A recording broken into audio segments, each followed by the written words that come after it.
Hello and welcome to the Build With Baer Workshop. My name is Pat Baer. I'm here to build a model kit and to hang out with all of you. I'm throwing the Bear Cave, the Lego, the site, the Tier 2 blue emote in chat. If you are currently a subscriber, you can reply with those emotes. If you are not yet a subscriber, you can say hi or use other people's emotes. Or if you feel like being a lurker, well, you can just go ahead and lurk, and that's also okay. It is a Thursday evening. I have had some internet connectivity problems. Unfortunately, that is not something that I can work on. That is just something we're dealing with. I have no good solution for that. Upload, download, it's been bad. And I wish it was better, but it is not. Ghost Valve is here. Lashberg is here. Welcome, welcome. Happy to have both of you here. Welcome to this fine Thursday evening.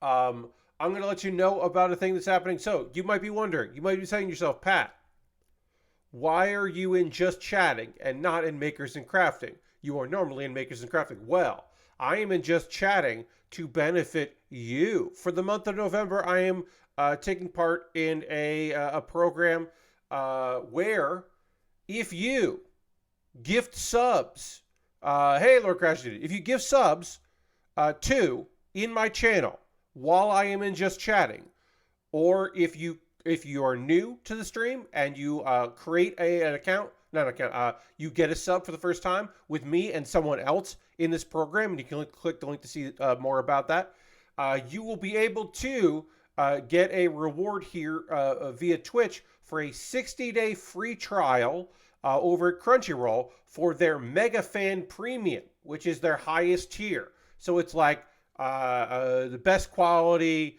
and multiples, and you can also download backups on your phone to watch later for off-stream view or your tablet or whatever.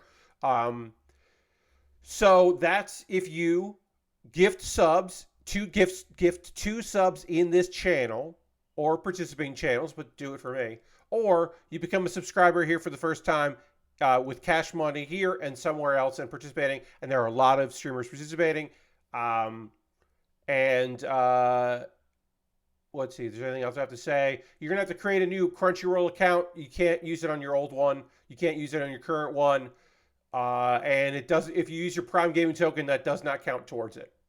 There are a lot of rules, but basically, as an incentive for people to maybe gift subs in my community, I am participating in this. So once again, if you don't, the easiest thing to say is if you donate 2 gift subs, you gift sub to 2 people. Hello, Vicky. Welcome. If you gift sub to 2 people in this chat now, you will be eligible for 60 days of a free trial of Crunchyroll Mega Fan Premium tier. And of course, there is the link, as I said there. And I will be mentioning this on occasion. I won't go too hard into it, but for the foreseeable future, for November, when I am doing model kit building, it will be in Just Chatting, because that's one of the categories, is Just Chatting, art, and one of the One Piece games, which I don't have, so I'm not going to do that. So the full details are in that blog post. You can read all about it and see if that... But this is just an incentive to encourage people to subscribe to me and to other people, but also encourages people to gift subs, like Aristofan just did. Aristofan just gifted a tier 1 sub to Vicky Amaru, so let's throw the Bear Cave Lego site emote in the chat for that. Thank you very much, Aristofan, for that gifted sub. Lord Crashington wants me to the dance button. I am not ready to do that, Lord Crashington. I will do that. I'm just not going to do it right now. And then Aristofan gifted a sub to Scoopy Coop. Thank you very much, Aristofan, for gifting those subs. Aristofan has now gifted 2 subs, so at some point, Aristofan, you will get a notification from Twitch in your notifications tab under, my Twitch. You're going to get a notification. It'll ping that you are now that you now have this access, and you can get 60 days over at Crunchyroll, which is cool. Lord Crashington wanted to cash in the dance button. Thank you very much. It's November. It's a new month. So, of course, we do have... Oh, you got it. Great. Enjoy, Aristofan. We do have the dance button here.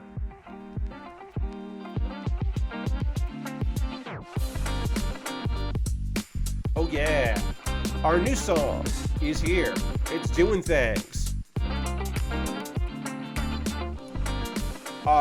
This is once again a song that you would hear in a montage for like somebody who is showing you a time lapse of the not a montage, time lapse of someone working on a vehicle in a YouTube video, or perhaps you would hear it as someone is doing some sort of installation of a mod or cleaning, maybe cleaning something. That music would play.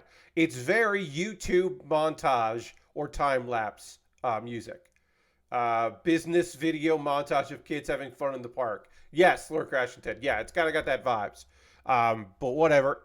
It's music I can play here, and I won't get dinged on Twitch or YouTube. So A+, thumbs up. Oh boy, we have dropped more frames, but not too much frames. We haven't been disconnected. That's the thing. Frames are going to drop. That's just unfortunately inevitable right now. That's what my internet is like. My internet right now is frames drop. And I have no good way around that at the moment.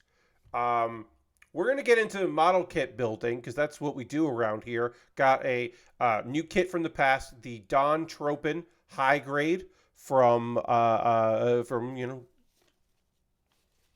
Mobile Suit Gundam. And we're going to work on that. It's a cool Dom. It's the first Dom I've ever built on stream. I have built Doms in the past, but never on a stream in the 6 years that I've been doing this plus. So that's wild. Also should say, as Aristofan gifted subs, we are now up to 33. The goal is 50. I shut up about that at 50. I do want to tell you about that. I will try not to be annoying about that as well. Obviously, going from 33 to 50 is quite a jump. If you would like to gift a sub or become a subscriber, that's great. But yeah, I think I have talked just about enough here in the intro. We should get into model kit building. I'm going to retweet my tweet, see if we can get a few more friends to join us here on the stream. I will say viewership has been a little spotty here and there. Let me just widen this out. Hair, yeah. I will say it was pretty cool. We got a couple raids on Saturday. We're going to raid on Saturday, just not a couple. We had a raid on Saturday, and that was really nice. I enjoyed that. We might get a raid later. Who knows? Because I do know somebody who's model kit building that I don't think is going to do a long stream. So, this kit is from the year 2000, and the vibes are good with this one. We got some purple, we got some blue, we got some I don't know what to call, like this red. This is like a great looking red. Lots of good colors on this kit. Excited to work on it. Just using the black marker for most of it. We're starting with the leg, and that's, to me, always exciting. I don't know why I find that so exciting, but I do. I really do love starting, working my way up instead of working my way down. I don't know why. That's that's just been my thing. It's just fun to do that. So, dropped even more frames. I wish that didn't bother me. I wish I didn't constantly look over at OBS and see how many frames I have dropped. We didn't. There was a long stretch where we had no issues, and I don't quite know why things have gone the way they have. I honestly do think that it is my router just kind of shitting the bed. It could be the modem. The worst clicker where the numbers keep going down. Yeah. So I do think it might be the modem, but it probably is the router. But I won't know if it's the router until I get a new router, which I can't do right now. And I won't know if it's the modem without getting another modem from Spectrum, which we're not going to do until I rule out the router. So it's just I guess there's one thing I could do. I could do an experiment where I ran my laptop plugged into, because the router and the modem are in a different room than where I'm in now. expensive or time-consuming solutions only. Yeah. So what I could do is I could take my laptop, right, plug it in via Ethernet. So I am negating the Wi-Fi element, right, which could be a problem. Could be issues with the Wi-Fi. I don't think it is. So I could plug in my laptop and I could just run a test, right? See if I'm dropping any frames plugged into the router. And then I could do the thing that I would not recommend anyone do. I could then bypass the router and plug my laptop directly into the modem and see if I'm dropping frames. And that would give me some amount of information on what's going on. Um, and obviously, that's using my laptop, not using the desktop, so that's not the same thing, clearly. But I'm definitely not going to disassemble my computer and set it up in another room just to test if plugging it in directly with Ethernet would make it better. So I'm not, oh, no, we dropped even more from here. So I'm not going to be able to 100% replicate the situation perfectly, but that might be something. Because there is a third thing, right? Well, I'm saying right, you don't know. There's a third thing that could be the reason why this is happening. It could be my booster.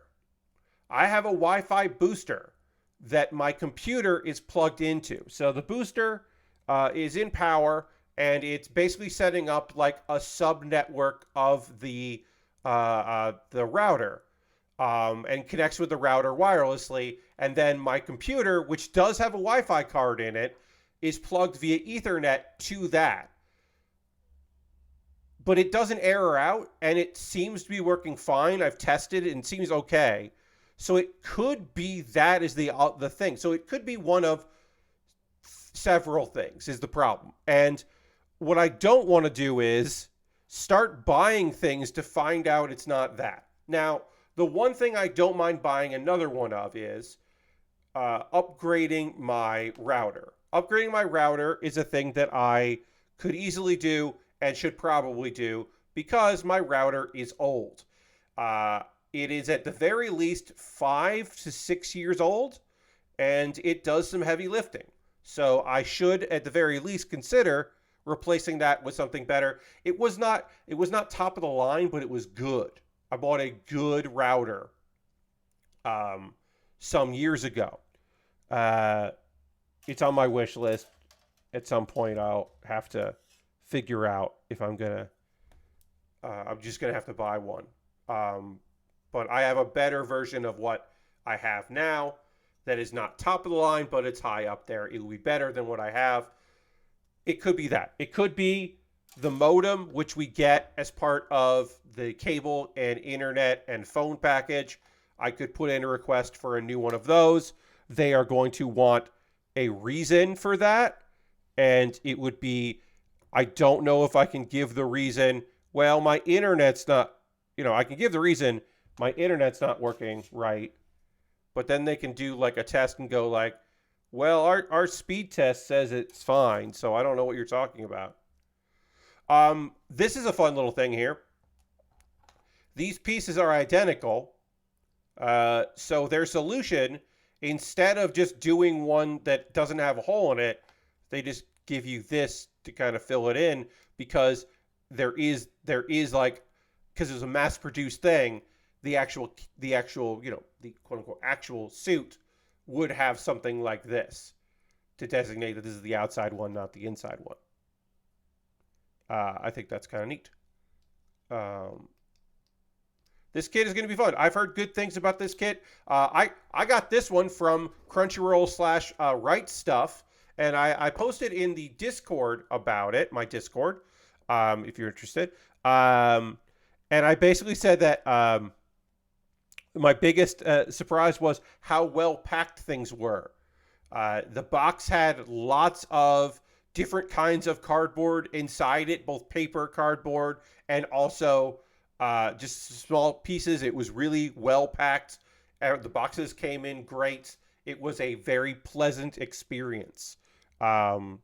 and I was pleasantly surprised about how well those items were shipped to me. It turned out great, so that was nice. That was a nice thing. Okay, let's get this most of this leg done. We're already done with part of the leg. I think this kit, I'm going to wrap this. My guess is I'm going to wrap this kit up on Saturday. It might take the full 2 streams. I might be done during Saturday. So there may be a poll that I make tomorrow for my patrons to decide what I start when this is done. Maybe my $10 patrons will be able to vote so early in the month and help me figure this out. That'd be cool.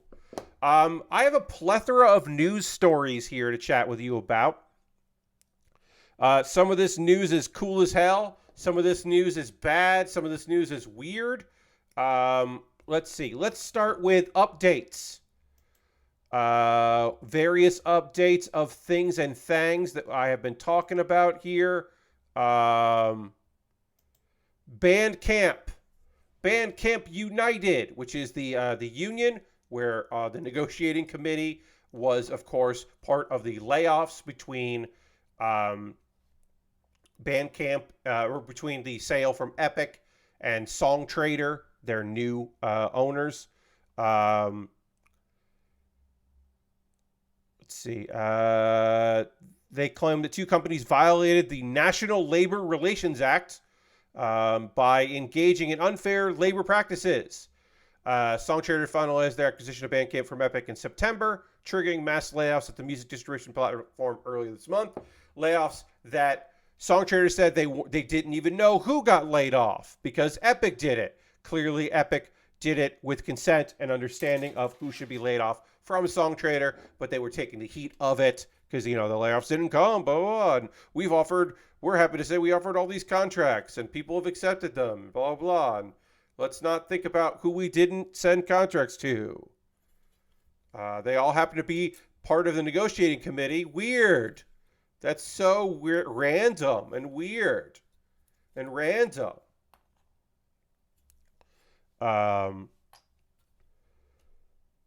Let's see. 58 Bandcamp employees were laid off. I need number 21. Right. And of course, they're going to keep bargaining. And also, a thing that they have to do from Epic is to bargain with Epic about the severance packages. Yes, it's just coincidental timing, Lord Crashton. Yeah, it's all big. It's all a big coinky dink. It's all a lot of who could have foreseen this? Who could have seen this coming? How could this possibly happen? Let's see. There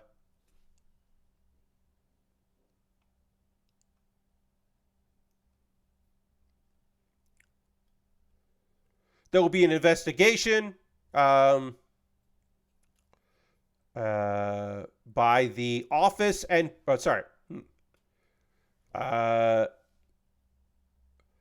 backed by the larger office. Okay, so Bandcamp United, they're part of a larger union group that is called Office and Professional Employees International Union, the OPEIU. And they said that if the claim moves forward, it will be investigated by an agent before the board rules on whether Songtradr and Epic violated the NLRA. And if the companies are found in violation of the act, the board, which is a government entity, has the power to enforce the rehiring of laid-off employees and or remedial pay for lost work. And then the rep who was talking to Fader, which is where I'm reading this article from, or summarizing this article, I should say, said that an ideal scenario would be that Songtradr and Epic would preempt such a scenario by complying with the Bandcamp's demands. And their demands are employment offers for all workers, clear, concise, consistent, and equitable voluntary severance offers, and recognition of their union at Songtradr with a speedy continuation to bargaining. Because, of course, Songtradr has not recognized the union because that would be bad for them to do so. So they have so far not done that. It's a mess. It is an ongoing mess, but now actions are being taken. So let's see. C1 we probably won't use for a while. That's all our weapons. C1 is a lot of the stuff that is new to this kit and different from the regular old Dom, which most of this kit is the regular Dom. C5 and C6. There.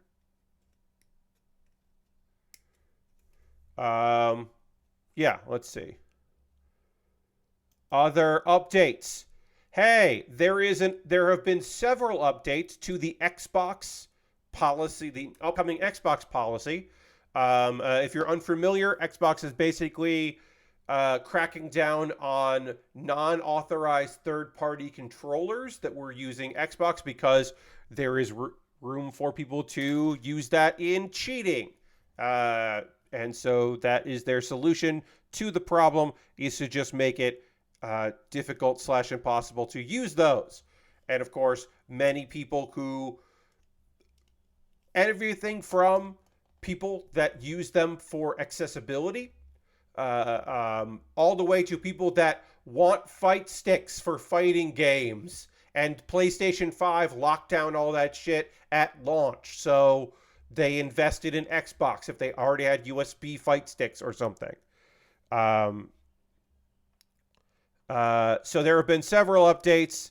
The most recent update, which is, I think, pretty fucking great. We'll say this. So the whole thing sucks. The whole thing, top to bottom, sucks.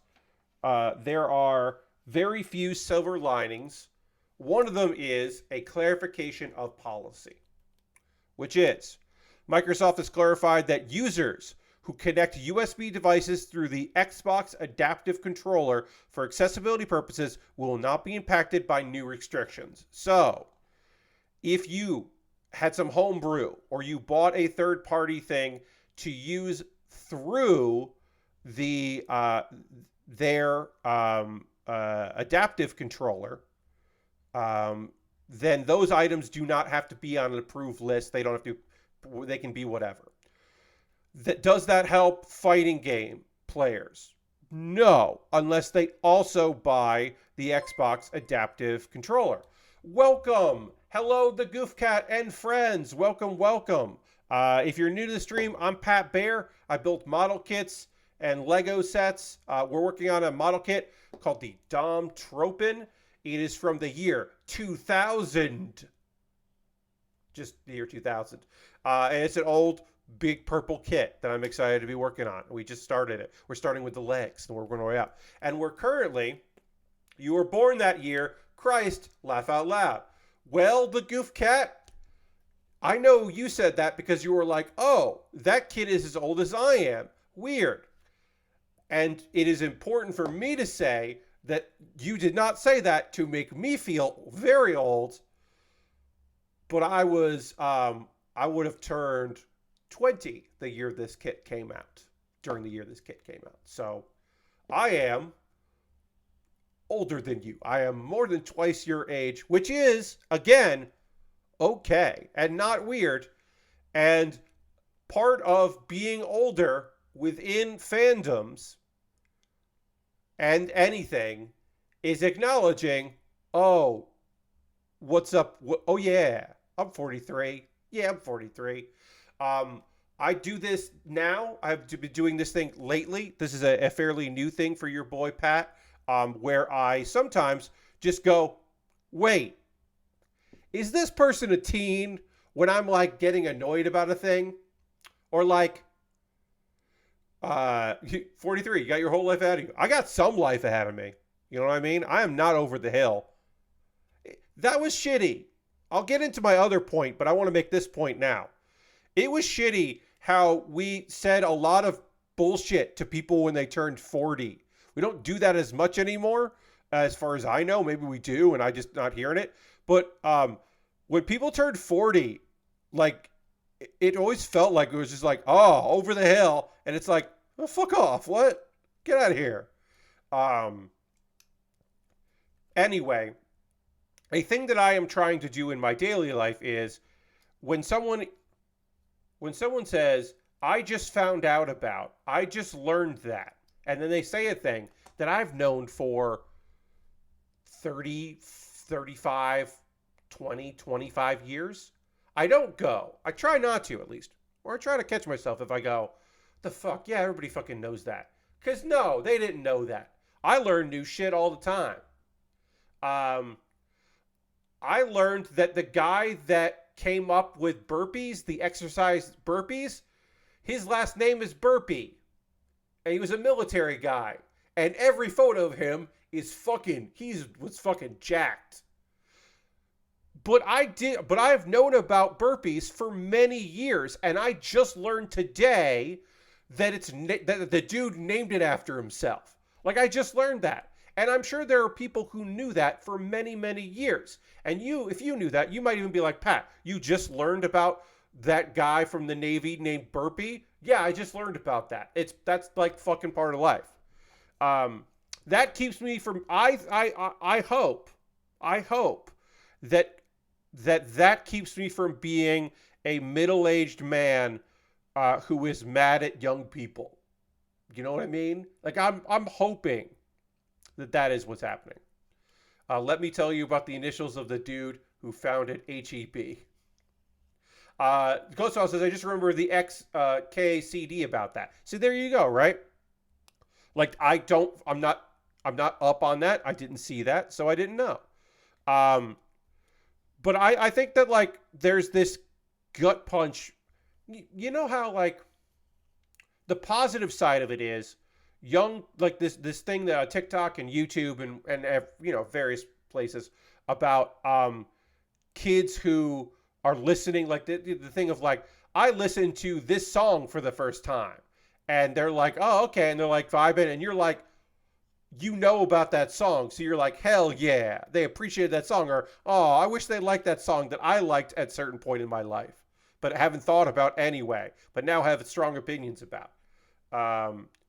I have always found that to be kind of like, that's the fun side. But when people are like, did you know? And the answer to that question is, yeah, I did know that. I did know that. Like, the response needs to be like, oh, I'm glad they found out about it. XKCD has a strip about learning something new or just experiencing something for the first time. Okay, nice. Or like, I felt really shitty about this. There is a blonde, not quite alt girl. She must be in her 20s. She has a popular Instagram where she recommends music that she likes. About a year and change ago, she revealed that she's never been to a concert before. And people were like mad about that. They were pretty fucking mad about that. That a girl who spends her time and energy on TikTok and Instagram talking about music that she likes hasn't seen a band before. And like, that might have even been my gut reaction had I seen the video before I saw the comments. But I saw the comments first, right? And as the Goof Cat said, you don't need to go to concerts to know what music you like, right? Yeah, that is gatekeeping, right? But that was kind of my like, if I had seen that video just on its own, I might have been like, well, you should go to a concert. They're pretty okay. But like, I don't know this person.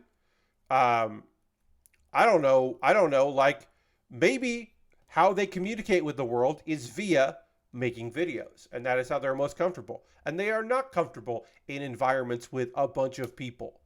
And you know, it's not like this person is recommending concerts. They're not recommending like, you should go see this band live. And lying, they're recommending albums that they like. But a lot of the comments were just like, you can't recommend music if you haven't seen music. And it's like, Yeah, it's gatekeepy. It's messy. It's not great. But that is a thing that inherent in me, your friend Pat, that I am trying my best to do is to be like, it's okay. It's like everybody's learning shit all the time, right? Uh, God, there are multiple people out there who have YouTube channels and TikToks and Instagram reel careers out of, hey, here's the thing I just fucking learned today. And they have managed to make those things into parts of them because they are finally learning about shit. And they are happy to let you know about the thing they are just learning. I don't know. But going back to what I was saying before, my one fear of the quote unquote workaround. So if you have an Xbox, you have a fight stick that is not part of their third party list, you're afraid it's going to get deactivated. My request, and obviously this is going to be a small group this will go. Don't rush out to get the Xbox adaptive controller just to plug in that. Like, I'm going to be annoyed if that becomes all the rage, because it means that people who are able-bodied, if a lot of able-bodied people are picking it up, that might make it more difficult for folks that need it, folks that need to have or have a strong desire to fulfill their want to play games on the Xbox, that want to get the Xbox adaptive controller. That's something that would be very beneficial to them. My hope is that people aren't just going to buy it so they can plug in a fight stick. That would be a bummer, but it's a good compromise in a thing that probably didn't need to happen in the first place. It's a bummer. All of it's a bummer. It sucks. It's punishing a lot of people to not solve a problem. Really, it's just not going to solve any problems. So yeah, it's a bummer. Let's see. And of course, they're doubling down. They're sticking with the devices that are connected to the Xbox via USB that are unlicensed, that do not have authorization for Xbox, will stop functioning in a couple weeks, which sucks. One more update. The Bungie layoffs. A news story went around about an update to the Bungie layoffs situation that I think needed a little more nuance. So there has been some nuance in that, because it basically was just basically the report came out that said, hey, Sony didn't decide who got laid off. The layoff decisions came directly from Bungie management, not Sony. This is not Sony replacing. So this isn't like, hey, get rid of your PR team. We have a PR team. That is what the belief is, that these come from there. Now, that is not the full story, because that does not take into consideration the fact that just because Sony didn't decide who got laid off, Sony did decide layoffs needed to happen. A clarification, there was news going around that, hey, generally, when you lay people off at the end of the month, that's to fuck them over about various insurances and benefits. That is the case. The exception being their health insurance will kick in throughout their severance. So those affected by layoffs at Bungie will still have health benefits, but other benefits are gone, and that is, of course, the reason why you lay someone off on the 30th and not the 1st. Now, what are those benefits? I cannot tell you. My assumption is it's to do with, it could be anything from gym membership being paid for, to it could be something devastatingly difficult to deal with, like I don't know this, right? Bungie might have been paying for people's what was you said, like, so not, it wouldn't be a medical thing, like daycare. They might have been covering daycare as an incentive for people that have children, something like that. Could be as simple as something of like reimbursing to, like, if you recycle, they could reimburse you some if you can show receipts that you recycled, stuff like that, right? Those benefits, whatever those benefits were, those things went away on the 30th. Um, so instead, the other benefits expire basically on the 31st. So, apparently Bungie has done some of this shit before, laying people off before shares became vested. So here's the thing, right? Not everyone who got laid off had these shares, but a lot of people did. And the idea with these shares is you get it's a retention idea, right? It's like, hey, it's shit. It's scummy and shitty in many ways. Let me explain all of the ways, or at least some of them that I'm aware of, where it is scummy and shitty. It is, hey, here's a signing bonus if you stick around for a while. We can't just give you that money. We can't just like make like a signing bonus. We're not going to be able to do that. What we can do is we can give you these unvested shares. Now, if you quit, we can't do anything about those shares. Oh, I'm dropping frames again. Sorry, I can't fix it. We can't do anything about those shares if you quit, right? So this is to retain. So after a certain period of time, if you stuck around at Bungie, well then booyah, you get all these shares and all this money. Hell yeah. Thanks so much for this. So a lot of people were laid off. Those shares go away. They revert back to Bungie. They don't disappear. They just revert back to Bungie. Those shares, if you leave, if you're fired, they just revert back to the company. And they've done that in the past where people have been laid off who were close to having those shares go into. Now, is that the exact reason why some people were laid off and other people weren't? I don't know. I can't tell you. But I can tell you that is known scummy behavior within Bungie. And it sucks. It is also laying people off in your community team when you have a game a live service game that requires heavy discussion with your community. It feels like maybe that's a mistake and you should maybe fucking not do that. I'm just saying. I connected that, but there's more to put on here. I got to put more on here. Just saying, maybe you don't want to lay people off there. But anyway, that's an update. This is not to say that Sony is not responsible for these things. Again, a reminder that Bungie did say as part of this that the acquisition would not lead to layoffs. And that happened, of course, because of course it did, because you can't trust people in that regard. If you are working for a place and they are acquired in the year 2023, especially in games, but just in general, if you are at a place and it gets acquired, you should be actively looking for work, and you might want to consider quiet quitting, which of course is a buzzword that is kind of meaningless and doesn't mean anything, because who cares? That's all like some shenanigans.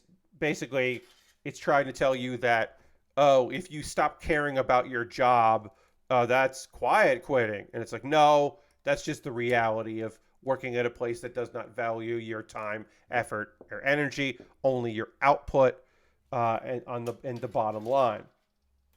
And in fact, in many instances, doing a good job at your job is meaningless, which fucking sucks. It really sucks. I have been Very grateful for the many years at a previous employer where I did feel satisfied with my work and I could see that what I was doing had a direct impact there.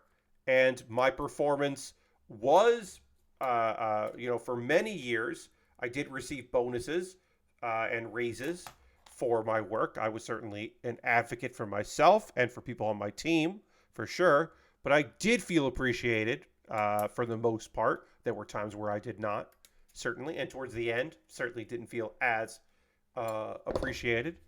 Uh, but yeah, it has become increasingly clear that, I mean, Bungie employees a couple weeks ago were told, like, hey, we need everybody in their top form and to buckle down so we can turn this thing around. And then they got 2 weeks later, a bunch of them got laid off. Thanks. Really hope it was worth it. Those 2 weeks. Those 2 weeks made all the difference.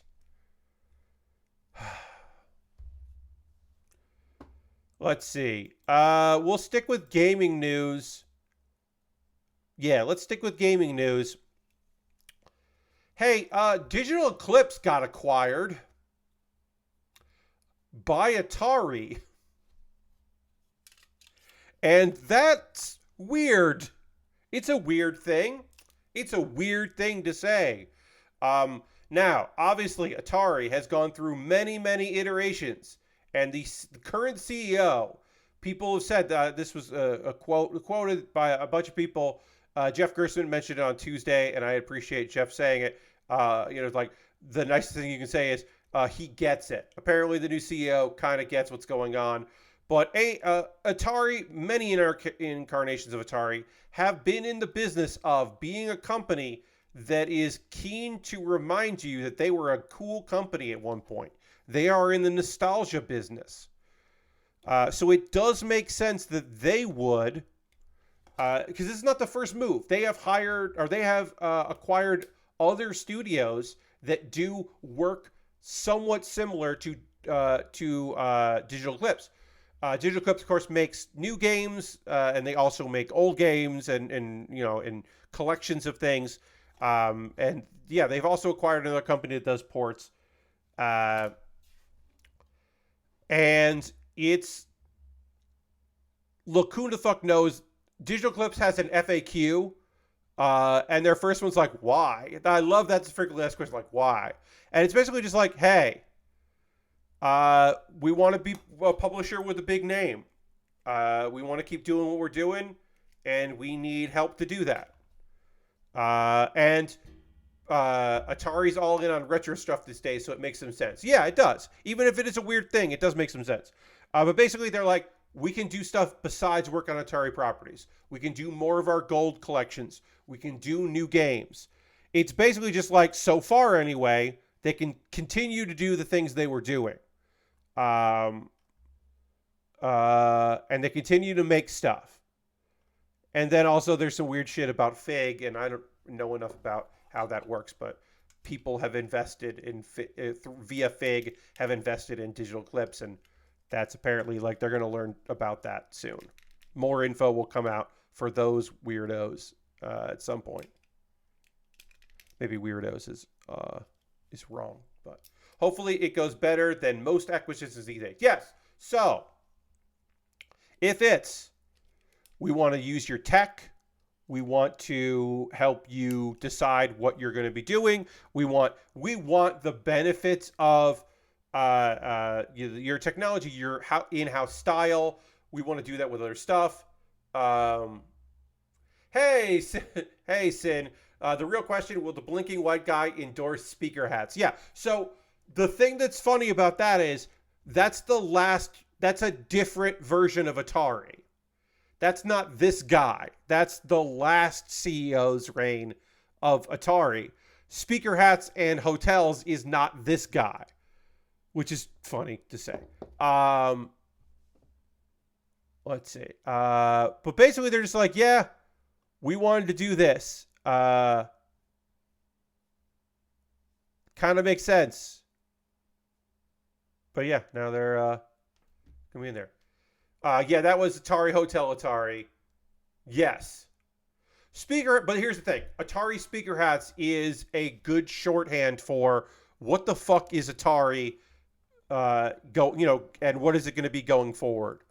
So I think it is valid to bring that up, even if this is a different version of Atari. And people don't know what the fuck it means, and and like I said, the nostalgia and all that. But yeah, apparently things are going to be okay there, but who knows? I don't know. What can we put Atari logo on to make some quick money here? Yes, indeed. But yeah, it sounds like they're going to be able to keep going with some guaranteed funding. Now, of course, that funding comes with the demand for results, and I don't know what that's going to mean for them. So it begs to see in the future. I will say that I know many people that work there, and I hope that they are all going to be okay as this goes forward. Everyone from friends of mine that I made through the industry, and friends of friends like Mike Micah, who I have met only on a couple occasions, but we are certainly friendly on the internet with each other. Guys that people I became friends with, like Drew Scanlon through shenanigans and PAX and whatnot. Right down to they employ a friend of mine who has 2 children, who I have been friends with since I was in high school. And I would like for Chris to continue to be employed and continue to do cool shit. But mostly to be employed. So, it's a weird thing to say, but I have some amount of stakes in in hoping that Atari doesn't fuck over Digital Eclipse. And that is a weird spot for me to be in, but it's true. Sorry, I gotta check my phone here. Okay, yeah, nothing important. It's mildly important, but nothing important here. Hey, Silent Hill Ascension seems real bad, y'all. There's a new Silent Hill game, but it's basically a choose your own adventure where the chat can vote, and it's like daily episodic content. So it's like short little things. It's like scenarios, and you vote, and then the next episode comes out. So it's some kind of like, it's a little Telltale, but or a little like, I don't know, like choosing, figuring stuff out. So it's a little Until Dawn, a little Telltale, like Walking Dead Telltale. It's made by a company that's never made like a full video game before. Genvid,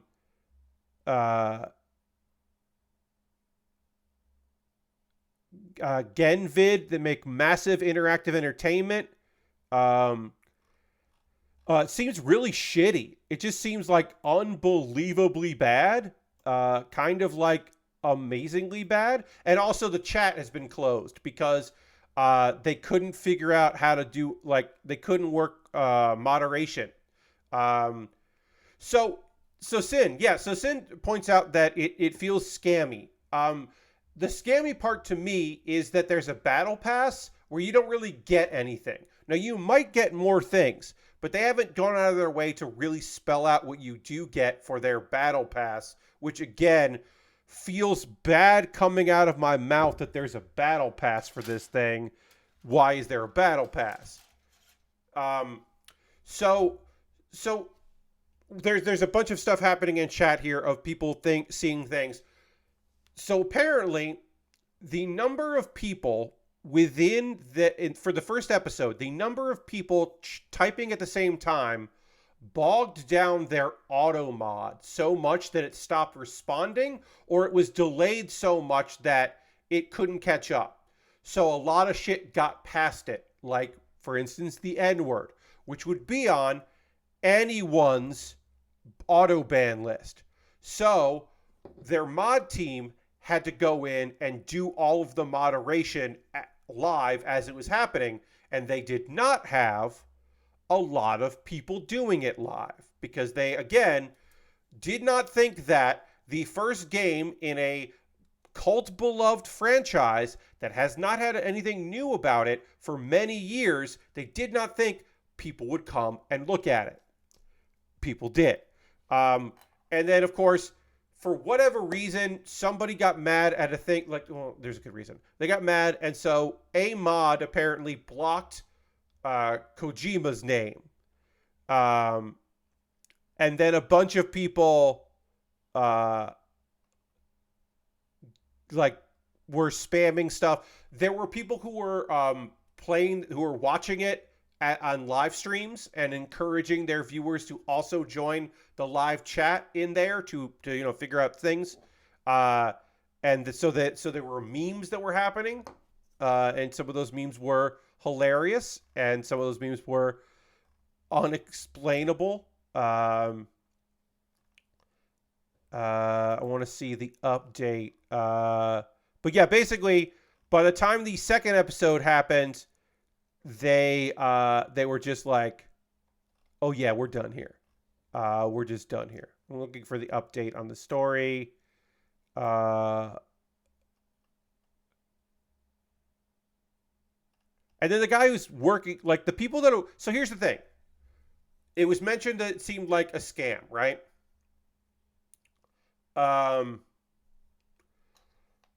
Yes and no, I guess is what I'll say for that.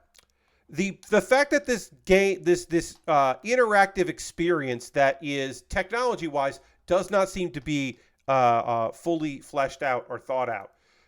The fact that has a battle pass feels very scammy and scummy, right? And I think that's, yeah, because you're just like not getting anything for it. It does not seem to be you're getting anything, and there doesn't seem to be any reason to do it.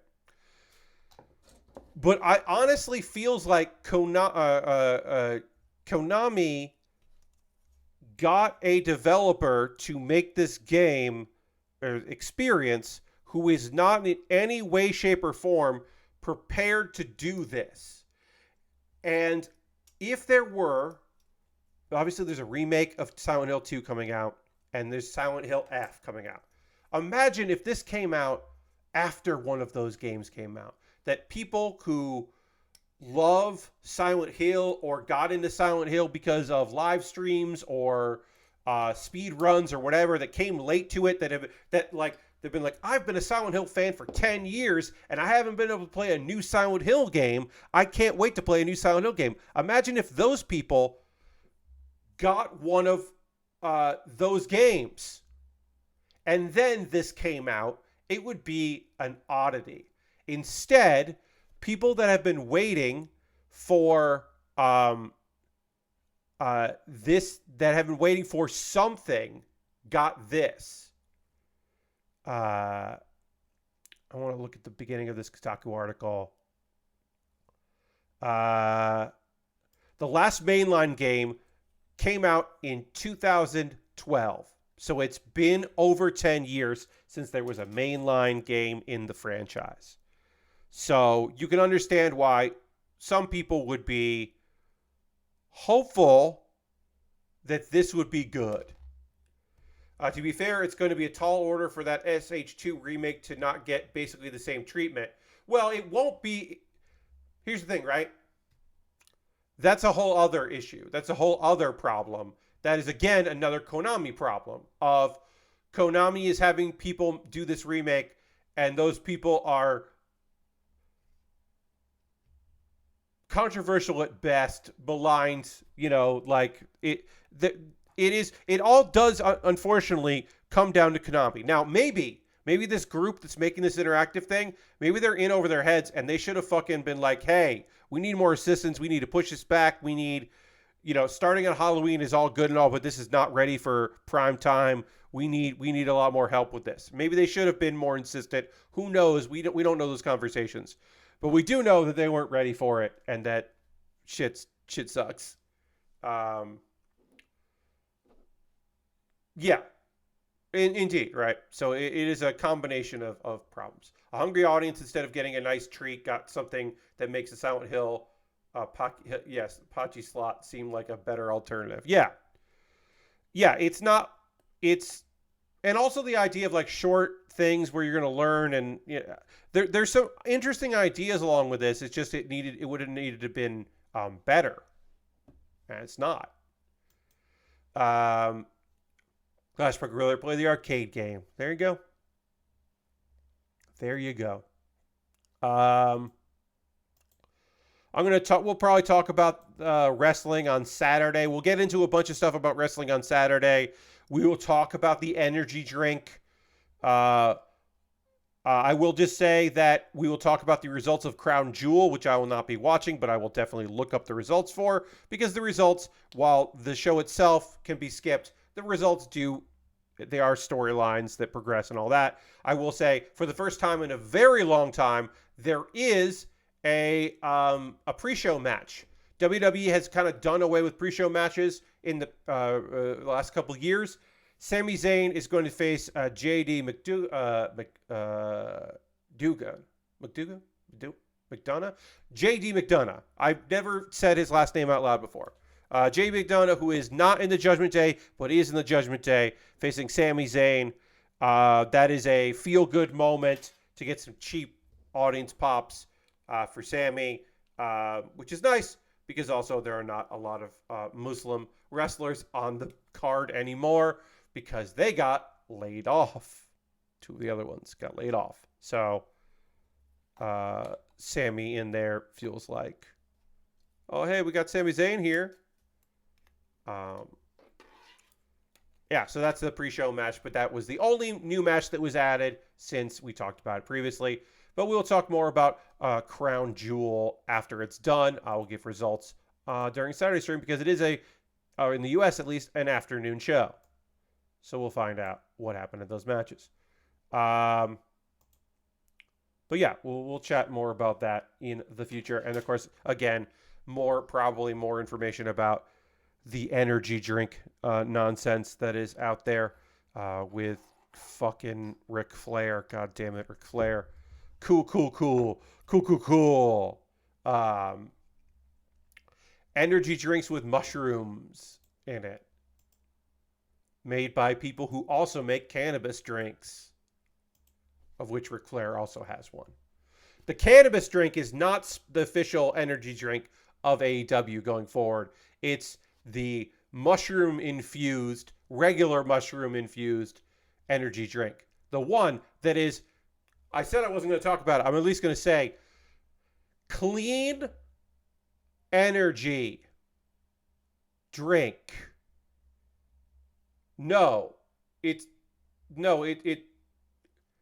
Sin, it's just mushrooms. They just put mushrooms in it.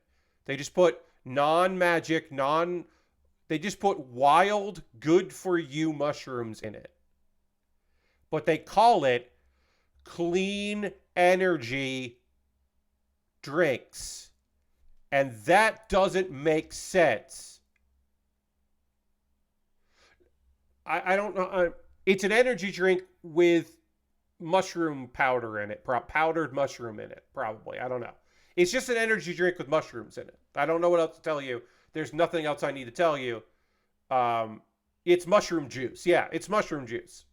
It's an energy drink with mushrooms in it because mushrooms are good for you. Therefore, this is clean energy. You don't crash because it's not like a sugary energy drink because it gives you mushrooms. It's natural. It's processed. Come on. And also, don't trust anything healthy sold to you by Ric Flair.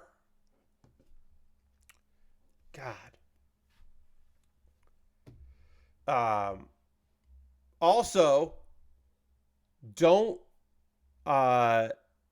trust anything Ric Flair says when he tells you the CEO of the company that makes that energy drink is a genius. He is not a genius. He is a man who is good enough to trick Ric Flair. I have opinions. We'll talk more on Saturday. I'm sure Jeff, I don't know if Jeff's going to talk about it tomorrow during his stream, or Jeff might be doing a late night stream tonight, and he also might talk about it tonight. He was discussing the idea of doing a late night one. Let's see. I do want to, actually, I'll do that as we would do the pause or the cause. Let me just quickly see if he is Gone live.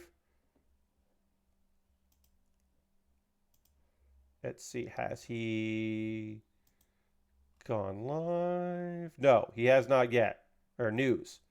Okay, apparently Jeff is going to stream some NES games at some point tonight. So maybe we'll raid Jeff Gerstmann. That would be fun.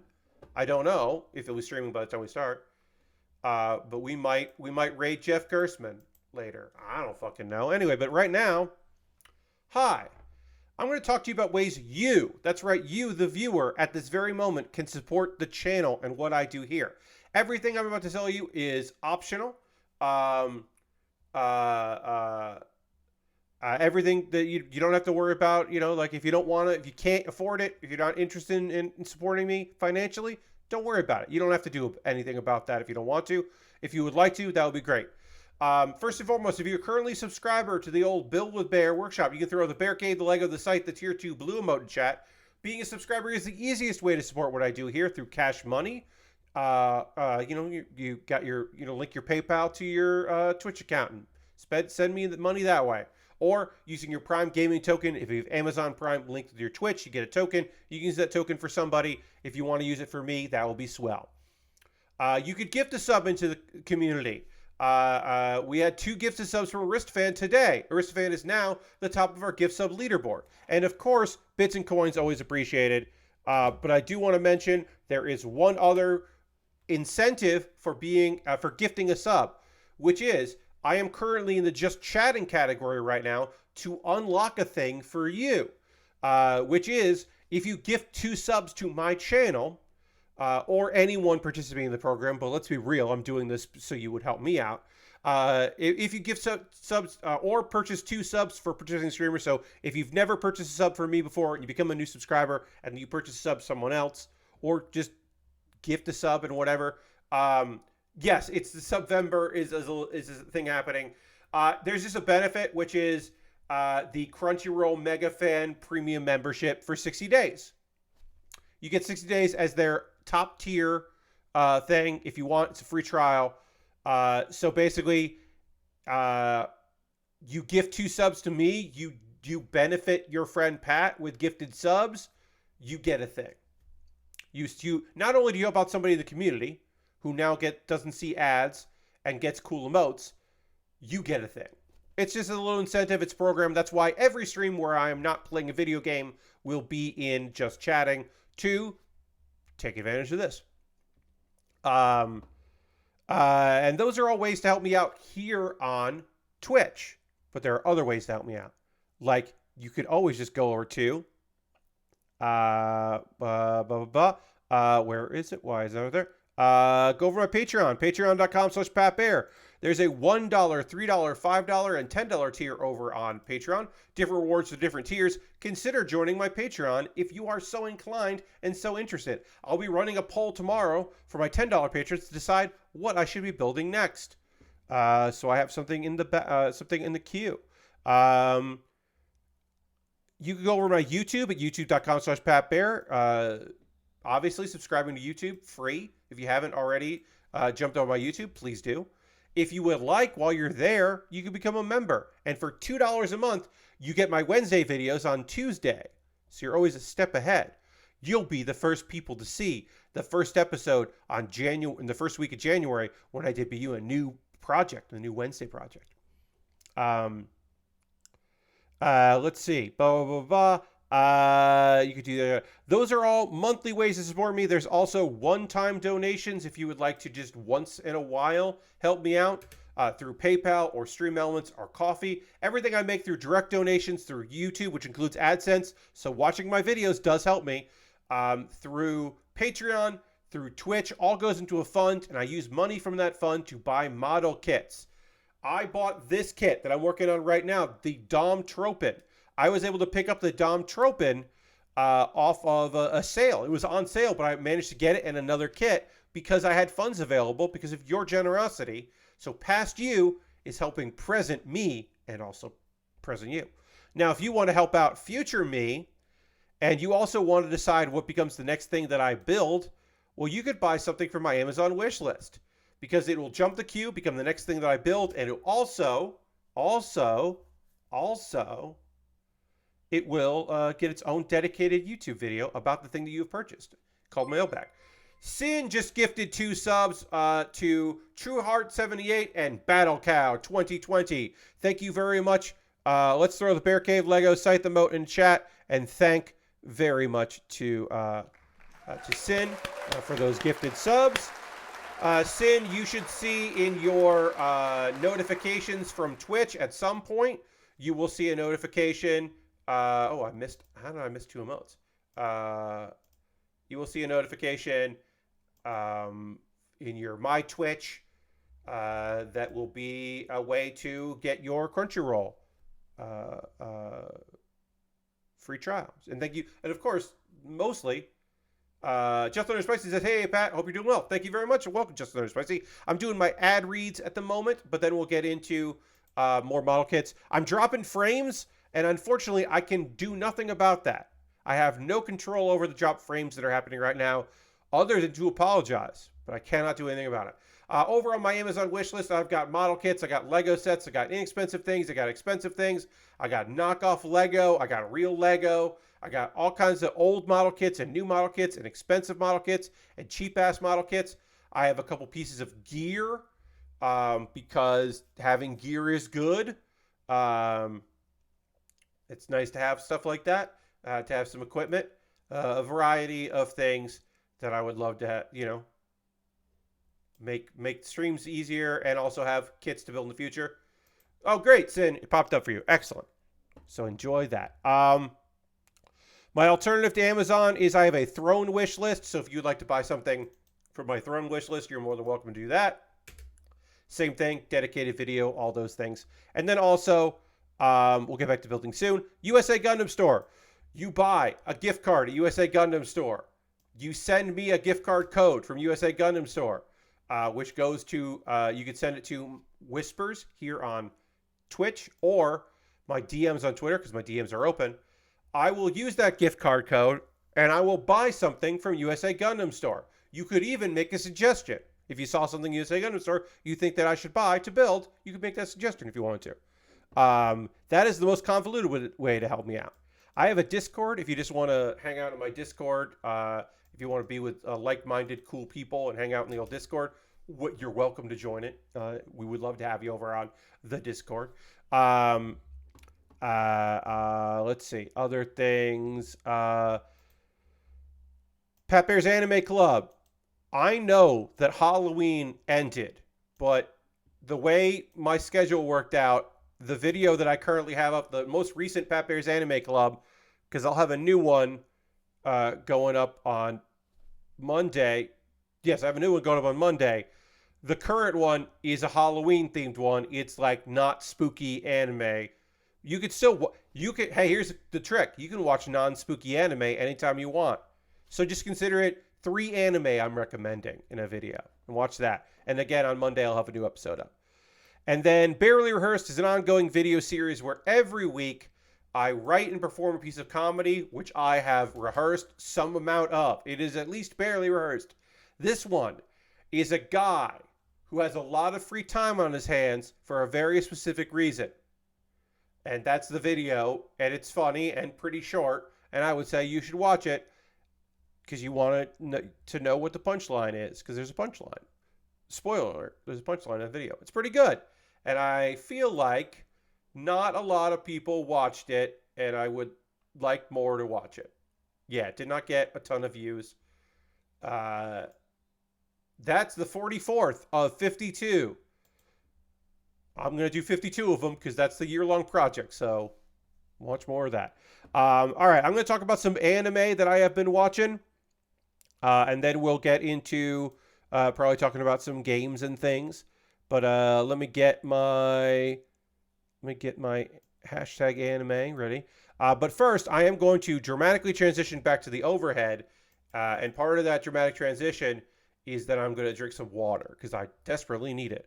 And we'll dramatically transition to the overhead and continue working on this model kit right now.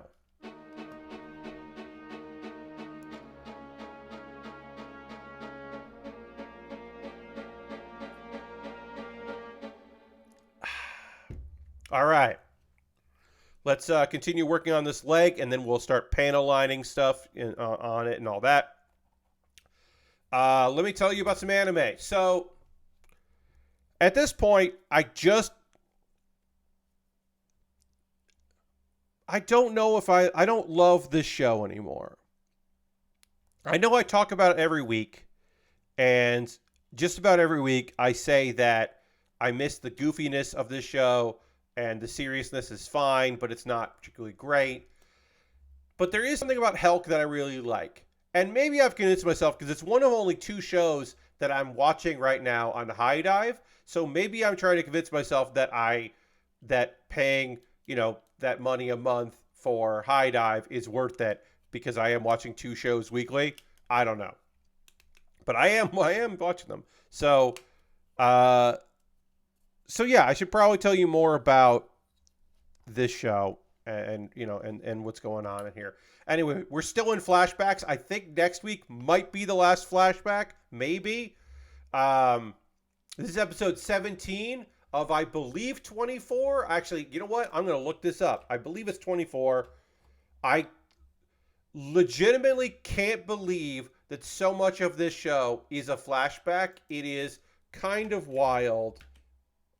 No, hey, tell me, Helck, how many episodes are in Helck? Okay. This show is going to have 24 episodes. It's kind of wild that I'm dropping so many frames. Hopefully we won't get disconnected. If you're watching the VOD of this, you don't know that. You don't see that. You only know I'm dropping frames because I'm telling you I'm dropping frames. But for everybody else, it's frustrating, and I'm sorry. Only 1% of all of the frames of this stream have been dropped, though. It's just that it happens consistently enough that it sucks. Anyway, we're still in flashback. It's episode 17. I can't believe so much of this show is flashback. It feels like half the show is flashback. I think that's weird, but whatever. Anyway, Helck is our hero. He has turned against humanity. We are finding out why he's turned out against humanity, because humanity has been doing shitty shit. In part because of this actual threat of monsters they have blamed the demons for. And they are going out of their way to create versions of humans that are very strong, but also only listen to the king, that are super soldiers, but also, like, will only follow the instructions of the king, that are basically, completely fucked, completely terrible. But it's not just like the king's plan.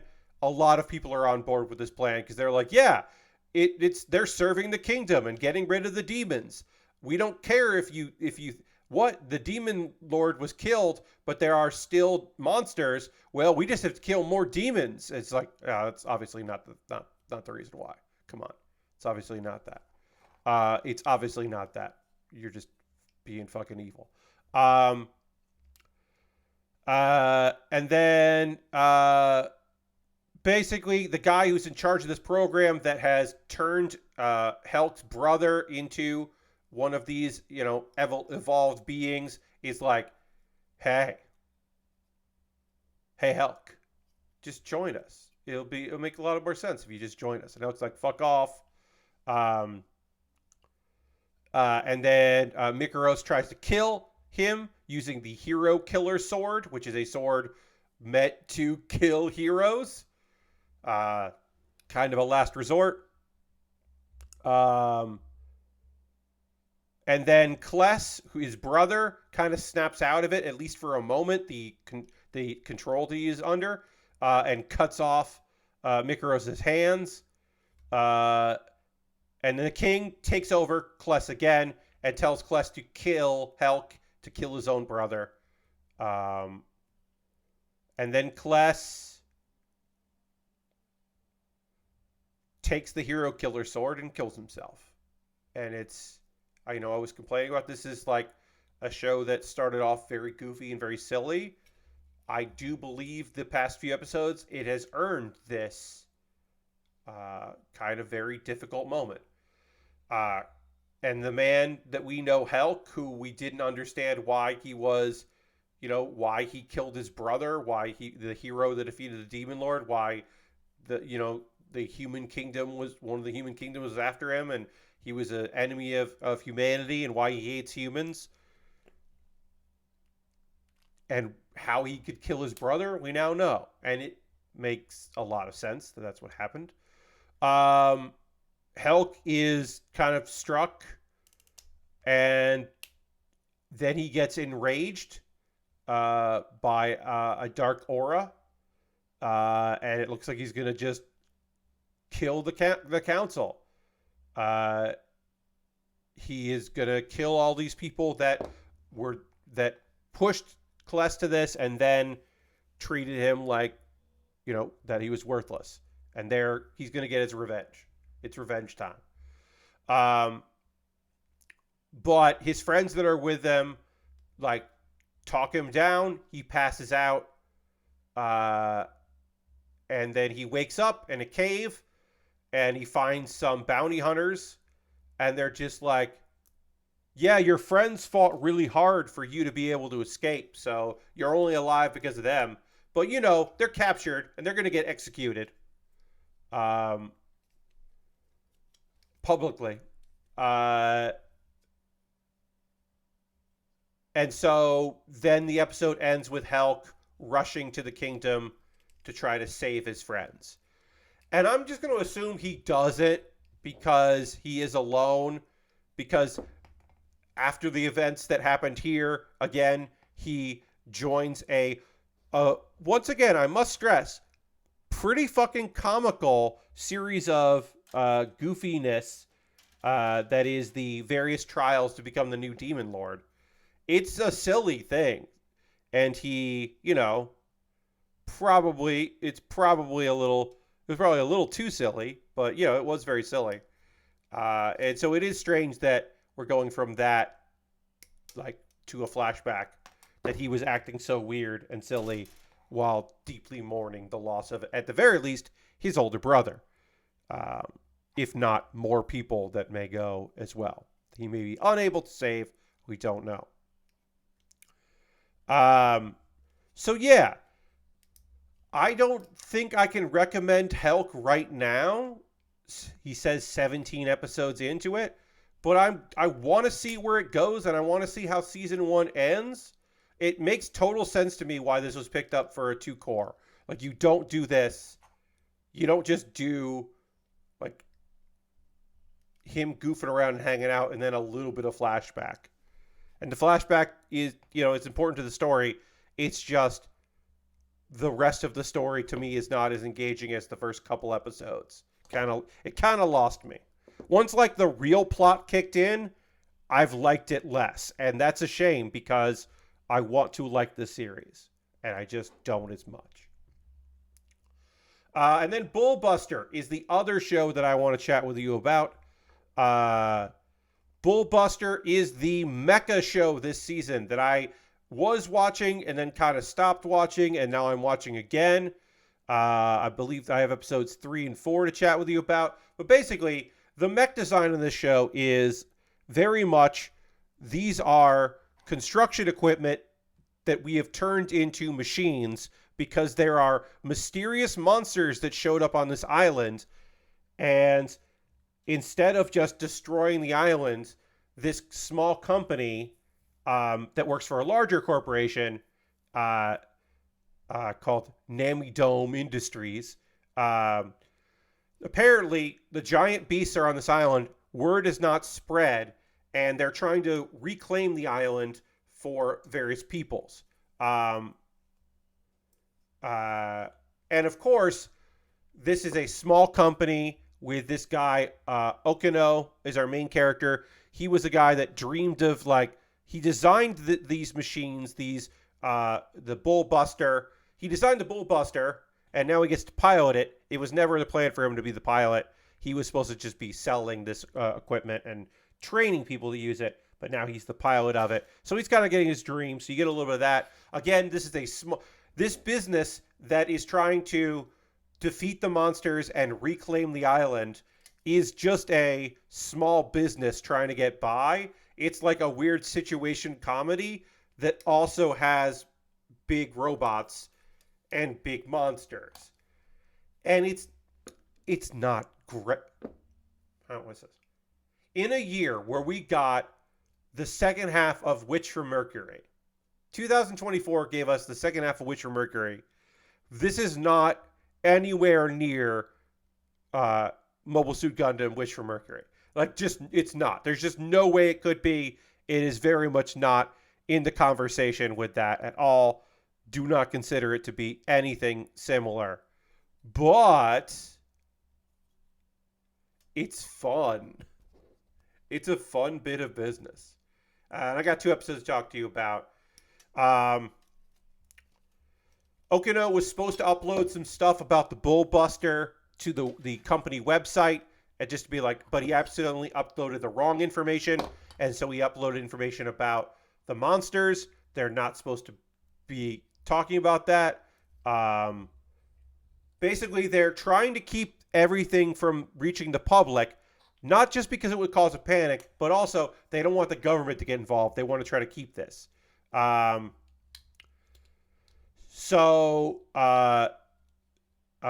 Dome Industries, which is the small business, they go off. They have to have a meeting with the company that owns the company, their company, the parent company, Shiota Chemical. Do I think that the chemical company, because their name is Shiota Chemical, do I think the chemical company made these monsters in some sort of accident and then is using one of their subsidiary companies to clean up the mess? I 100% absolutely think that. I don't have any proof of that. I just assume that's the reason it's happened. Because in the later episode, we get some more lore. They're like, hey, okay, great job doing the damage control. You're doing great work. This company really should be, like, turning a profit. Like, what are we even doing here? Like, yeah, we got the public good and all that, but, like, how are we not making money? And so apparently the islander, the people that had to evacuate the island that are ostensibly paying Nami Dome Industries to solve their problem are like, hey, how come you haven't fucking fixed our problems yet? How come we can't go back home? What's going on?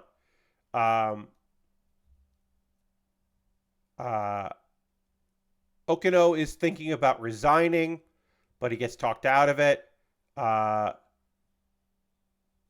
And Tajima, another employee there, is like, I think the gas that these giant beasts emit is the fog that made everyone have to leave. Also, there's fog, which is why people can't see those monsters unless they're right there. So he's like, look, if we get rid of the giant beasts, then the fog should just go away because it's coming out of them.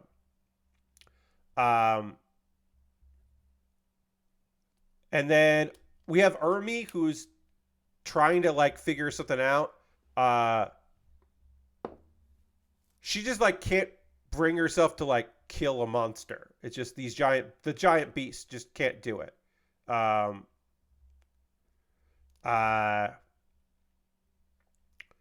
then in the next episode, we kind of learn a little bit more about why she hesitated and why she almost shot a monster to try to get over this, but instead she let that monster go away, and we know why later. Because they're thinking, okay, we got this one big monster. This monster that Urmi let's try to capture it. Because it's small. There's a monster out there that's smaller than the other monsters. We could capture it and then study it. But they don't have the money to build a trap for it, so they're not sure how they're going to do it. And they also don't have a boat. They need a... Here's the fun thing, episode 2. The fishermen think that they're trying to steal, like, their jobs, so they don't want to keep loaning them boats, which makes sense, but also, like, all right, fine.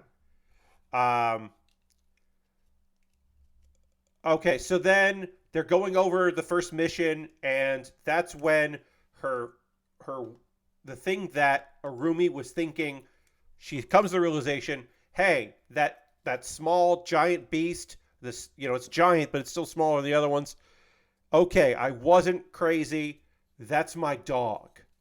Apparently, the monsters on this island are mutated animals, and they think that's Shiro, which is mutated into giant beast.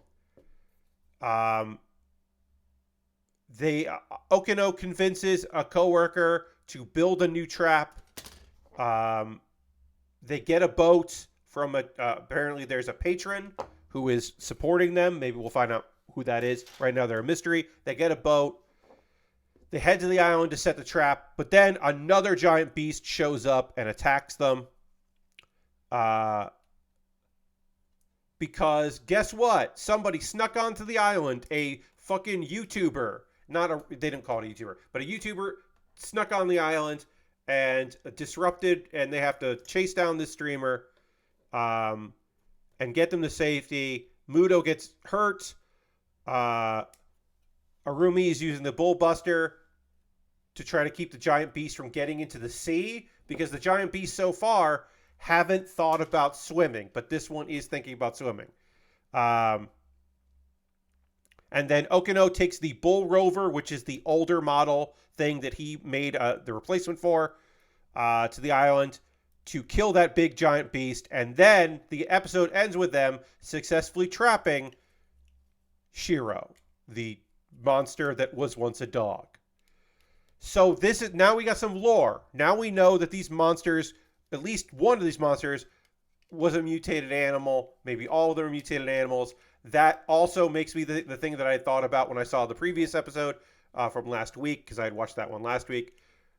My thought process was, okay, this is a story about a company trying to clean up. The reason why they don't want the federal government or the Japanese government to know about what's going on is not because they're altruistic. It's because they're trying to cover their asses, because they caused this whole thing to happen. That's my guess. I have just the polycap that connects the foot with the leg here. I pushed that through instead of connecting them. That got pushed through. So now I need to get this bottom plate off so that I can try to put that back in. But yeah, this got screwed up here. So now I gotta try to separate these pieces here. And I gotta separate this in a way that does not break anything. The age-old problem. Oh, good. All right, now. Can I wedge this out without breaking any piece of this? Because I don't want to have to use liquid cement to adhere these.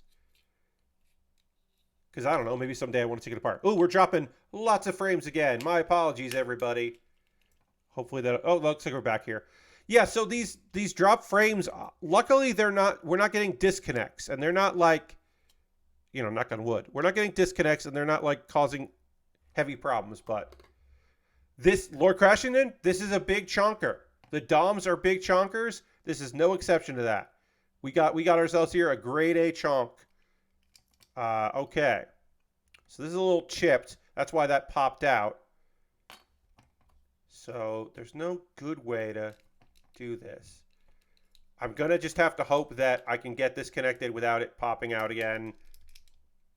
Okay. So let me just not do too much to this leg, because I am afraid that's going to pop out. I could just also... I could use liquid cement here to kind of seal everything together. I don't want to have to do that. But if I have to, if the leg starts getting compromised, I will do that. But right now, this seems okay. But yes, this is going to be a chonker. Because look at these big stubby legs. These wide stubby legs. You know, this is a good grunt. This is an all-weather grunt. All right, what do we build? For whatever reason, the next thing that we're building is shoulders. We're going from legs to arms, but we're starting with the shoulders. I did want to share this. Basically, step 20 is take all the parts that you did and shove them all together, which I think is very funny. That's the step there is, all right, we'll take the head and the backpack and the arms and the shoulders and the feet and the legs and feet are connected, and the waist, and put it all together. Like the last step is like shove all these parts together, like not assemble it as you go. Like when we build the chest, we're going to put the head on it and we're going to put the shoulders and the arms on it. Like, why would I not do that? I might build the waist next. Why don't we, you know what? Yeah, let's do that. Let's skip ahead. Let's build the waist so that we can build our way up on this kit. We're starting with the feet and we'll build our way up to the waist. So let's just skip. I don't always do that. We're going to do it here because it's fine to do that. And while I start getting these steps prepared, I want you, my friends, to write into the chat there. What are you playing right now? What video games are you playing, if any? Are you working on anything? Let me know what's going on with you, because I always love to hear about, like, yeah, you watching anything? You playing any games? I don't know, reading any books, reading any manga or manhwa maybe? You're reading some Korean comics or manhwa. You're reading some Chinese comic books. Let me know what you're doing. As people start writing things in chat, while I give you all time, and then I'll go through them and kind of read what you all are saying, I will let you know some of the things I've been playing. I was playing D&D yesterday afternoon. My D&D crew got together yesterday, and we were talking about games, and we were chatting about your stuff, and I said, one thing that's cool is Epic, it's on Epic on PC. The PC version, just the Epic Game Store version of Alan Wake 2 is only $50, and that's cool. So eventually it'll be on sale, and I'll be able to get it.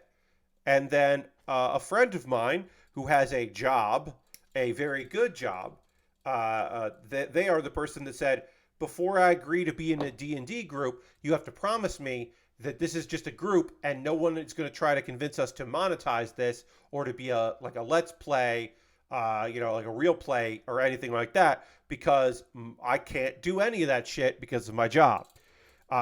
She was like, well, what if you just got the game?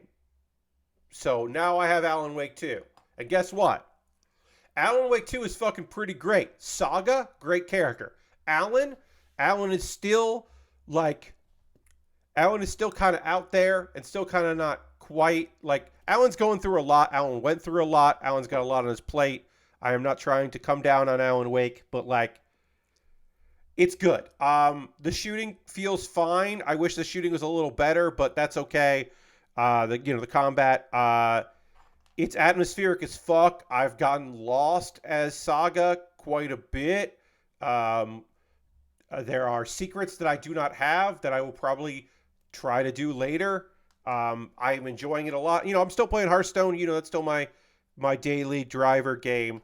But I played a lot of last night and this afternoon. I played quite a fucking bit of Alan Wake 2, and I really like it. If you don't remember Alan Wake, or you didn't play American Nightmare, the DLC, you can or American Wasteland. If you didn't play the DLC, there are some lore videos out there done by Sam Lake, which I think are totally worth watching. Last week says I barely beat Chapter 1 of Alan Wake 2. This one, so comparing Alan Wake 1 to Alan Wake 2, I'm having a better time. American Nightmare, I was correct. Alan Wake's American Wasteland. Yes. Yeah, I got American whatever confused. It didn't make sense to me because I was like, American Nightmare is Cody Rhodes' nickname, so that can't be right, but it was right. Okay. That's a Tony Hawk, subtitle, right? Yeah. But yeah, I'm really enjoying it. I think especially a Saga, you just pick up ammo. You just pick up more ammo than you would before. The powers are different. One has a mind palace. One has the writer's room. Alan Wake has a place where he goes to connect the dots and kind of rewrite reality in certain ways. Not going to get super spoilery, but he has kind of those abilities. And he calls it the writer's room, which is perfect, and also fuck you, Alan. It's a good time. I am enjoying Alan Wake 2. And again, Hearthstone, next week I'm getting another expansion. I've got enough gold to get many packs, to open many packs of cards, to hopefully get everything that I need and want. So I'm excited to do all of that. Let's see. I'm going to read what you've written. The Cosmic Fly says City Skylines 2. Hell yeah. I hope you're having an okay time in City Skylines 2. I know that is an investment in the future, that if you really like that game, you'll be playing it for a very long time, but also seems like it's going to take a while for shit to get sorted in that game. So I hope that shit gets sorted soon for you and your enjoyment. Lord Crashington says, I started Thirsty Suitors on Game Pass, which is very cool so far, like an Indian Scott Pilgrim versus the World. Yes, I know people that worked on that game. I retweeted some stuff about that game. I will be playing that this weekend. I did not play it today because Alan Wake 2 is out, but I will be playing. I will not be streaming Thirsty Suitors, but I will be playing Thirsty Suitors, and I am looking forward to playing Thirsty Suitors. All right, I can put this on here. Great.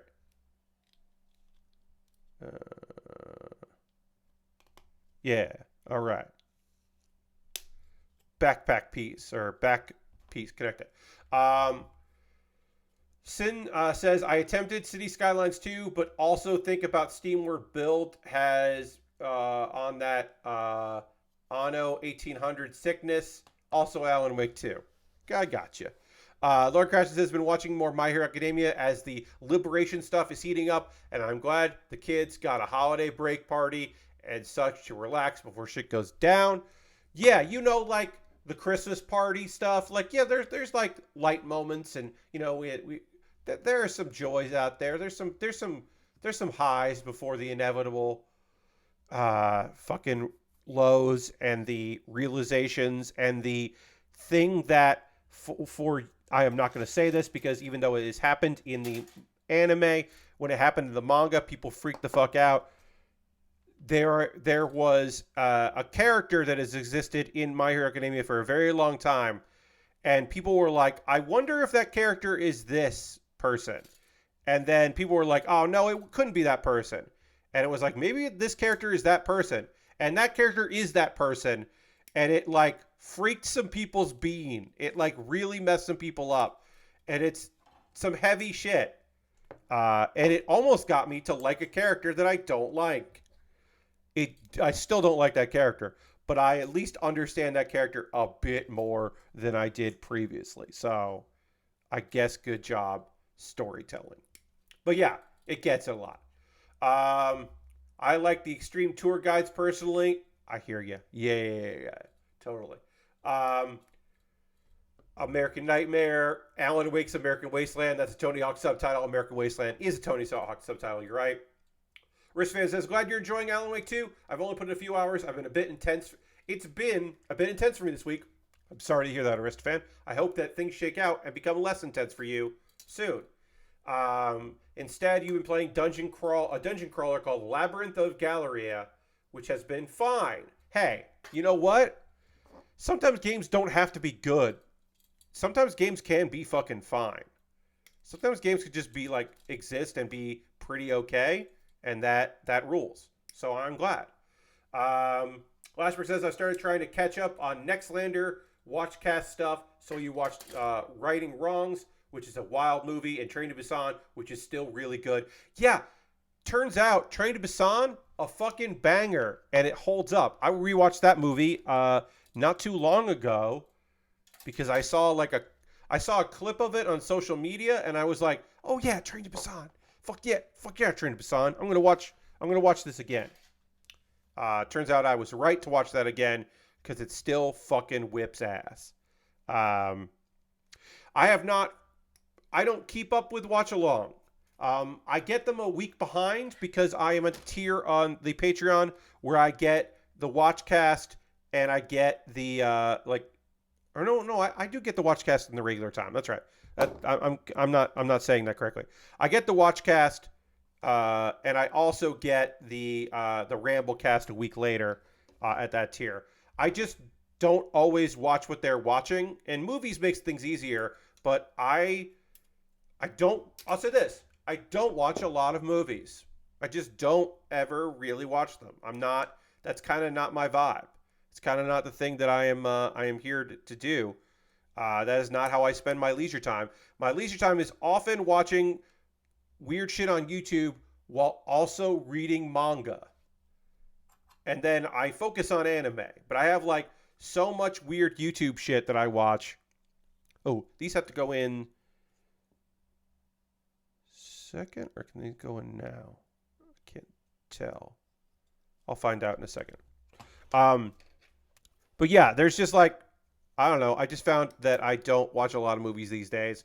That when I'm watching something and not also checking Discord and also reading manga and also checking social media and keeping up and checking in on my emails from various things and updating things and doing all of that. When I'm not doing all of those things, I'm probably watching anime and taking notes on that anime for this stream or for, this channel. So I don't really watch a lot of movies today. Although occasionally a watchcast will encourage me to watch a movie that I have not seen in a while, which I will then check out. All right. So these don't really fit well in here. Hopefully when this clips in, it will fit better and will feel better. Right now, it doesn't feel good. And one popped off. Both of them popped off. I hate this about front skirts like this. Front skirts like this always just seem to have one weird connection. I generally... The side skirts are the worst, but front skirts are also bad. Because this just needs to go like this. Yeah, that just needs to go like this. And then I can kind of just maybe cheat it out. Oops, nope, that didn't work. All right, so we'll look again. This is going to go like that. And this is going to go like that.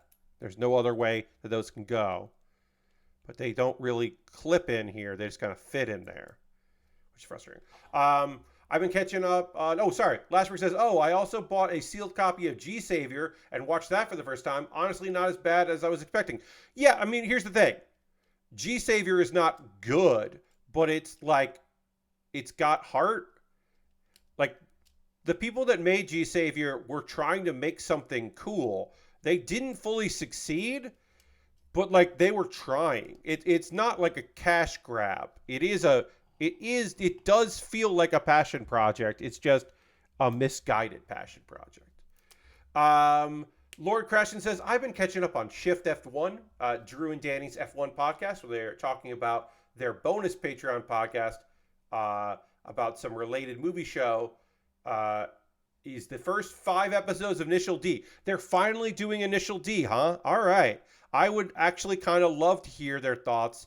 My assumption is that Danny was exposed to so much Eurobeat that maybe he hates it. I don't know this because I have not listened to it, obviously. But my assumption is that Danny is done and over with Eurobeat, which is a shame, but it's understandable from the age that he is and the number of years he spent in Ireland, that he would be maybe completely and utterly tired and sick of Eurobeat, which is important for Initial D. But maybe it feels good. They did Redline a few months ago. That's cool. But I hope they like Initial D. I think Initial D is slow, but once you get some cool racing going in, you might get hooked. Also, Takumi's dad might tickle them. They might like Takumi's chain-smoking, gruff dad. They probably hate all of the guys at the gas station. All of his friends at the gas station. They probably won't like them. They're acquired taste. Because they're all different kinds of goofy and not the best dudes in different ways. They're shitty in different ways. It was sounding like they were watching a version without Eurobeat. But yeah, they like it. The season with the cool ladies is fun. Yes. I mean, the duo ladies are great. How could they be watching it without... There might be a Initial D collection that doesn't have Eurobeat. Because they do a thing where, like, they put out a movie and they'll put out a movie with like J-Rock, and then they'll put out the same movie with Eurobeat, so they can sell the movie twice. And that fucking sucks. That's predatory. We hate that here. But the original Initial D has fucking Eurobeat and fucking whips ass. The episode I just listened to have them talking about the work going into switching to doing ads on a podcast and how many ad categories they had to block for showing up. Yes. If you were like, it's weird, remember this like type of ad? It's because the podcasts you listen to are going out of their way to try to avoid those ads. Those ads are still, BetterHelp is still trying to get podcasts to do that. But like the bigger ad networks maybe moved away, but mostly a bunch of podcasters are like, we don't want to do BetterHelp anymore. We just don't want to do it anymore because there's too much shit going on with over there that we're just gonna excuse me. We're just gonna back off from BetterHelp, but not everyone has. I thought there was a version with different music, and then they made the correct in the DVD release. But Initial D is complicated in publishing history. Yes, that's a great summary, Sin. It is weird. You also said weird shit on YouTube is always a fun rabbit hole. I lost weeks to Wristwatch Revival and Sleeper Dude, guy who rebuilds terrible cars with his kids. Yeah, every once in a while, the algorithm is just like, hey, you want to hang out with these people that like fix old cars? And I'll go, okay. And then one of them will say something like very clearly racist, like thinly veiled but clearly racist. And I'm like, all right, well, now to clean out my history on YouTube so they don't get recommended to me anymore, got to go in and delete a bunch of this out of my history because I don't want to hear from these fuckers anymore. You just got to do that. Every once in a while, you just got to go and clean house. And then YouTube will be like, hey, do you want to watch this lady who's slowly rebuilding a house in Germany? And I'll be like, yes, I do want to see. I know that lady. That lady has done stuff with another YouTuber that I like. I'll watch this lady slowly rebuild a house and occasionally do other projects so that she doesn't lose her mind. Yeah, all right. And now every Sunday I look forward to watching Laura videos because Laura is restoring a very old house. And that's cool. And she also does other stuff. And she has a girlfriend in LA and goes to visit her girlfriend in LA. And occasionally does some stuff with Simone. And that's cool. But and then there are always like a bunch of nonsense shit that YouTube is like, hey, do you want to get into this dumb thing? And I'm like, no, I don't. Good day. Thank you for your time. Because they don't know. They don't always know.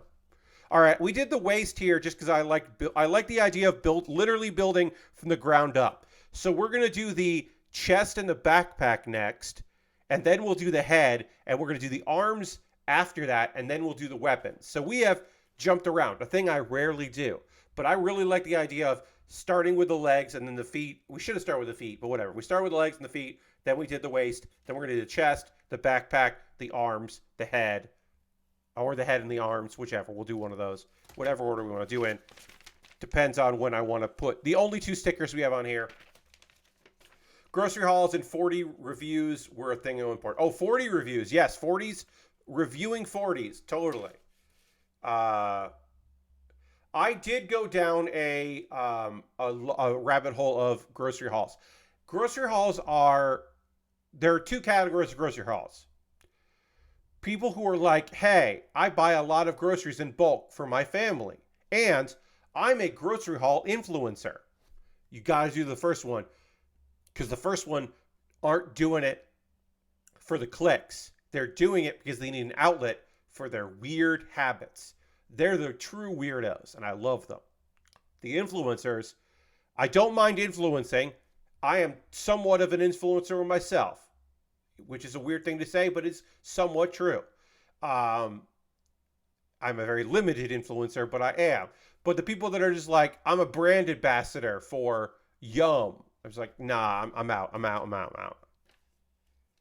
Got to share their ideas to get out of their head. Or they like, some of those folks in the grocery haul world got a really good deal, and they're just excited to tell you about the good deal. Look at all the mushrooms they got for $1. They just want you to know. And also, yes, complain about their family. Um, all right. Oh, yeah, yeah, yeah, yeah. Yeah, I will say this. We're going to end this conversation here. Uh, Policeman Wife 72 was very, very happy at the single slices of cake she got. Totally. We're going to end the stream here. We're going to go on a raid. We're going to find somebody to raid. While we're doing that, I am going to say that uh, you do have to be careful with camping, folks, and like people that like build temporary shelters and all that, because it is not hard to jump from I'm somebody that does survival training and I'm going to teach you how to build this and how to do all that. Their love of guns is just you're just going to have to wait out. You don't have to wait long to find out about how much they love guns. Um, there's a lady, I don't know her name. I'm sorry. I've watched some of her videos. She hikes and she does videos about hiking, and she has like a crew, and she is fun. And if you come across her, I think she's pretty great. But yeah, that's always a tricky thing.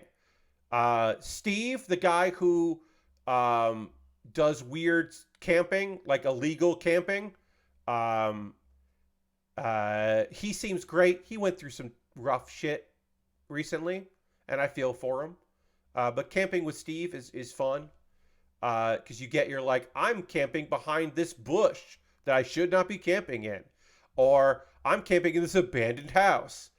But then also like, I'm gonna camp in this like tent that attaches to the back of my car. Um, but yeah, so I recommend camping with Steve. You could find him. But yeah, I'm hoping that this year is better for Steve. Steve's had it rough. He's had a bunch of stuff go on. Well, I can't get into it. But yeah, I'm hoping for better things for Steve.